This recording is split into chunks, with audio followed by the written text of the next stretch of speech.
Hello, and thank you for inviting me here today. I'm really sorry I can't be with you in person. I'm Mark Cooke, Director of Strategy and Transformation for NHS-EI in the South West, and hold a number of portfolios, one of which is to oversee the development and establishment of integrated care systems in the South West. We know that the white paper, Integration and Innovation, working together to improve health and social care for all, resulted in a Bill of Parliament which is currently being debated. We anticipate that it will receive royal assent in early 22, and I'm sure you will be aware that if passed, clinical commissioning groups will cease to exist after the 31st of March 2022 and will be replaced by the formation of integrated care systems, the main NHS body for which will be the Integrated Care Board. All of this is preceded by about 7 years of work in the NHS to create a way of working which is more integrated and collaborative. And it's possibly the first time that the NHS has been asked to set out itself what legislation will be helpful to allow this to happen. One of the key aspects of the legislation will be to be permissive, flexible, and allow innovation at local level to best serve the needs of their population. We know that the way needs are met, for example, in Truro, in rural Cornwall, will be very different to those in central Manchester. And unusually for the NHS, this isn't a top-down change reorganisation, although sometimes it may feel like it, and it has no set blueprint. This is an evolution over probably a considerable amount of time. So in very simple terms, the key elements of an integrated care system can be summarised in 6 chunks. In reality, if we don't get this right, it'll end up being incredibly complex to navigate, and it won't serve the purpose it was designed to fulfil. And there's 4 key strategic aims for integrated care systems, which are very similar to the 5-year forward view triple aim and the long-term plan aspirations. And that is to improve population health outcomes, tackle inequalities, enhance value for money and support social and economic development, and therefore tackle the determinants of poor mental and physical health and well-being.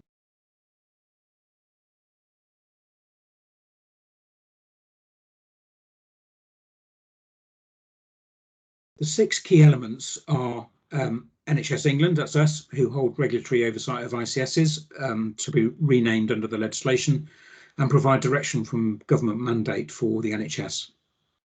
There's an ICS Partnership Forum, or an ICP, which will be a statutory committee with no specific responsibility other than to produce an integrated care strategy for the population covered by the footprint of the ICS. And it'll be made up of all the relevant partners within the ICS.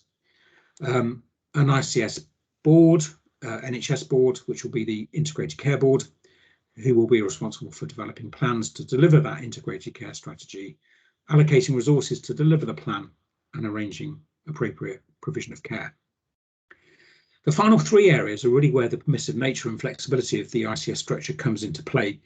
Any formal subcommittee of the ICS can be designated to do pretty much anything, really. Subcommittees can enter into legal joint arrangements with the local authorities, providers, patient representatives, and of course to serve the needs of things like research and education.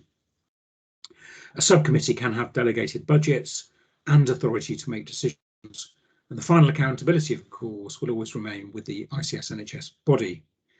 Provider collaboratives will allow NHS trusts to work together on areas that are mutually beneficial for the ICS, and all the providers and place-based partnerships will enable decisions to be made much closer to the communities they serve. But again, they'll be accountable back to the Integrated Care Board. So where does research and education fit into this? Well, it's fair to say that research and education is not very prominent in the policy and guidance at the current time, nor indeed is it in the bill itself.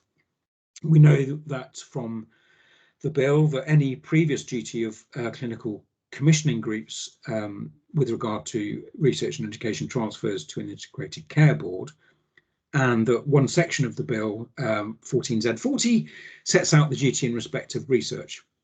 That is that each integrated care board must, in the exercise of its functions, promote, first of all, research on matters relating to and relevant to the health service, and secondly, the use in the health service of evidence obtained from research. So very little in the bill. However, it needs to be recognised that research and education will have an important role, critical role, in all elements of an ICS that I've just described. We all know that the 2012 Health and Social Care Act created considerable fragmentation of the NHS and its relationship with key partners. Fortunately, some continue to act in an integrated way despite the Act, but others did not.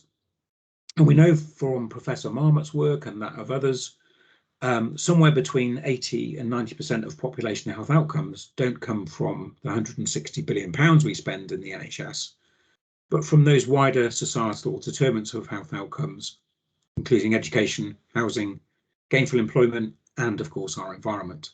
And as an anchor institution, we can also indirectly influence and directly impact on those factors.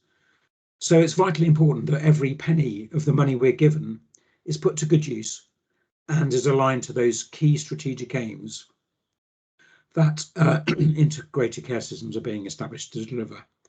I'm sure you will all strongly argue that this is only through good evaluation of what works, creating new possibilities and approaches through research and innovation, and producing reliable evidence and how future services might transform.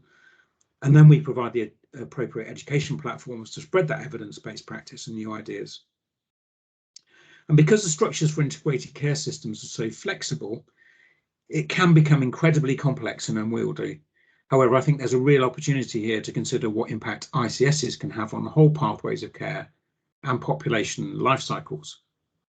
It's also an opportunity to consider what role research and education will have in influencing thinking through a system lens. If this can be done well, and we create the environment within which to think differently, that would be really good. But as I've already said, the role in research and integrated care is not as front and centre as it should be. So it's really for you and your colleagues to ensure that your voice is heard in these new arrangements. This is a very detailed slide, but hopefully the slides have been shared with you. This is my version of the way that some of the elements of the integrated care systems can interact. So the design structure of an ICS, the good news is that there are many and varied routes to ensure that education and research has a voice and a part to play. Many of the structures you currently use will probably remain in place, but I believe the creation of integrated care systems is an opportunity to do more.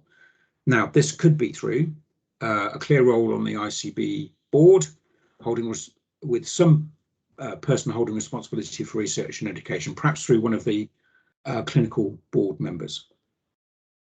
It could be through the creation of a research and education subcommittee that reports to the ICB, or it could be through provider collaboratives, or it could be through place-based partnerships. It could be through a combination of all of these, depending on the size and the nature of the integrated care system. Equally as important, I would ensure that the health and care strategy that's produced by the Integrated Care Partnership, and that strategy is required by statute, that you push for it having a clear section on the expectations and ambition for research and education within the ICS. And that will go beyond NHS boundaries as well. And the Integrated Care Board has to demonstrate that as part of its work, it has due regard for the delivery of that health and care strategy. So that becomes quite a critical document to consider providing input to. This is just one example of how the Greater Manchester Health and Social Care Partnership have included health innovation in their structure. As you can see, it's an integral part of their health and care board, and I would assume that their ICS structure from next year would look very similar. And beneath that, there's a wide range of partners, universities, trusts, health and care partnerships, science partnerships, industry, and so on that are engaged in that process. Just one example of how things might work. So I hope that gives you a flavour of the new world of integrated care systems. Please do feel free to contact me if you have any questions or you'd like to discuss any of this in more detail. And I'm sure my counterpart, David Radbourne in the South East, would be equally happy to do so. Thank you very much for listening, and good luck with your ICSs in the future. Thank you.